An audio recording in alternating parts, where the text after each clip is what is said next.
Yo llegué en algunos libros, en el tercero sufrí bastante, ¿eh? En el tercero yo lo he dicho, que fue un libro que me desgastó, o sea, creo que perdí kilos y todo, porque era muy tenso, muy duro, era muy límite, era pues un intento de crear un clímax que resumiese un poco todo lo que había en las anteriores tramas de los otros dos libros y que no dejase al lector pues pensando que había sido un fraude toda la historia, sino que merecía un final al nivel de lo que el lector había seguido las peripecias. Entonces eso quiere decir que yo me tuve que meter y deseché ideas, las cambié y lo hice mucho más largo que los otros. Si os fijáis tiene 100 páginas más, o sea que pensé tiene que haber más historia, ¿no? Y hablando de los personajes, el parecido de Selene, el parecido tuyo con Selene es eso fue una mala jugada de Horacio Elena. Pero en la descripción, incluso yo antes de ver la ilustración, leyéndolo, sentía que era muy parecido. Hombre, ya me gustaría vivir de 1,80 m, como me imaginaba yo a Selena así poderosa y todo. Yo soy un petajo, ¿no? Sí, bueno, mi hija fue la inspiradora primera de la historia, ¿eh? O sea, es que la historia surgió inicialmente entre madre e hija, porque ella me lo pidió. Me pidió que le hablase de que por qué no escribía sobre brujas y bueno, eso fue pues una motivación posible para ponerme.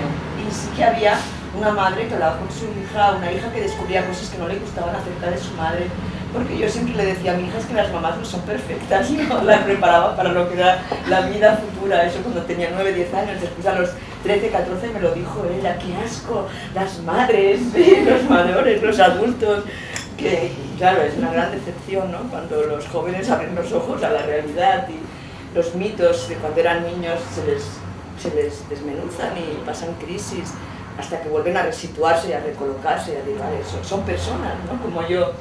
Y eso un poco es lo que quería explicar. Lo del parecido, no, la verdad yo escogí el tema del cabello rojo porque era un cabello por el cual quemaban a las brujas, era determinante, las brujas que tenían el cabello rojo eran las que eran acusadas, sí, iban por familias y generaciones también las pelirrojas y bueno, yo la verdad no, me gustaría ser Selene, pero no. Pero ¿cómo consigues la bruja moderna? La bruja moderna... Es intelectual, es bonita, es fea, es interesante, es alta, es yo bonita. He presentado a Miss Omar como yo me gustaría y como yo veo a las brujas modernas, las veo comprometidas con la sociedad, sí. Las veo en labores, digo humanitarias, pero sobre todo, digamos, vinculadas a la humanidad. Volcadas, o sea, en el amor. Volcadas sí, porque y además son profesiones que poco a poco se están demostrando que sí que van a ser ocupadas por mujeres, porque si antes la medicina era una profesión masculina, ahora en España, os lo aseguro, está absolutamente en manos de mujeres la medicina. Las futuras generaciones de médicos serán mujeres únicamente. Ya son más de un 80% en la facultad de medicina. Y eso, bueno, hace, claro, 100 años no sé si no pasaba, pero ahora sí. Y pues yo eso las concibo médicos, las concibo pues biólogas, las concibo maestras, psicólogas, bibliotecarias, o sea, hay una bibliotecaria. Sí, además, esa bibliotecaria me gustó mucho porque es una bibliotecaria que yo la vi como a mí me hubiera gustado tener. Bueno, era una historia que me explicó mi madre, ¿no? Cuando era niña. Mi madre murió el año pasado y digamos que yo la tenía muy presente cuando escribí el libro, porque escribí de madres y de hijas y entonces era una persona muy, muy querida.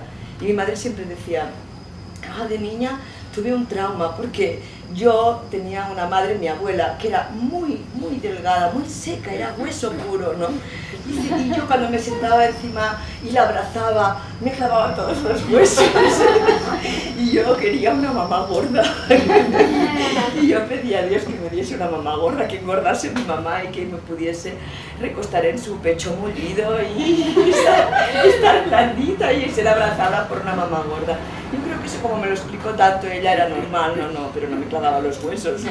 Pero yo siempre pensé que la idea más hermosa era alguien pues realmente pues con mucha carne y que no solamente tuviese muchos hijos, sino que ofreciese libros, ¿no? Como muestra de amor. Es decir, una mamá que me diese libros, era eso como una especie de deseo, porque yo no sé, supongo que habéis sido lectoras, y alguien que os da libros es alguien que os da mucho amor, es alguien que os explica un cuento, es alguien que os da una historia y es alguien que os abraza, porque pues es una bibliotecaria gorda, yo pensé, es el sumo, ¿no? Y además con muchos hijos, ¿no? Eso que siempre no sabes si está embarazada o está gorda. Y esa es Elena, ¿no? Una bruja mar muy hermosa y muy cariñosa realmente. No hay feminismo en el sentido de que es un libro limpio, es un libro que yo concebí diciendo voy a hablar de brujas y voy a hablar de madres e hijas, ¿no? Porque la brujería se ha transmitido generalmente de generaciones, es un saber y entonces son pues esas comunidades femeninas. Y voy a hacer que toda la historia transcurra en un mundo femenino, cosa que es harto difícil porque estamos acostumbrados a que determinados papeles y roles siempre los jueguen los hombres, ¿no? Pero entonces fíjate que es limpia y no es feminista porque los enemigos no son los hombres. Los hombres simplemente están en el mundo pero no están en el litigio, con lo cual no son los antagonistas, no son hombres contra mujeres, que sería un cierto maniqueo feminismo, ¿no? Simplemente es una historia de mujeres en las cuales, digamos, pues todos los papeles de la historia se distribuyen entre mujeres. Pero esas mismas historias las hemos leído 1000 veces en mundos masculinos y no nos hemos asombrado jamás.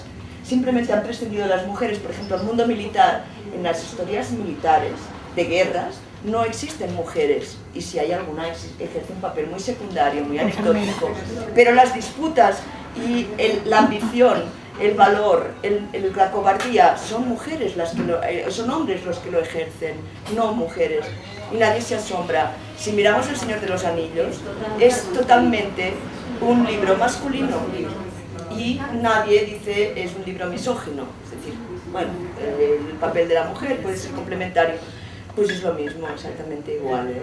Yo no creo que sea una crítica contra el mundo de las mujeres, al revés, es decir, es un repartamos esas tareas, esos roles, pero hagamos también que las heroínas sean mujeres, pero que las malvadas también lo sean y que no haya una intervención masculina existe Gunnar, ¿no? Gunnar existe, tiene un papel, ¿no?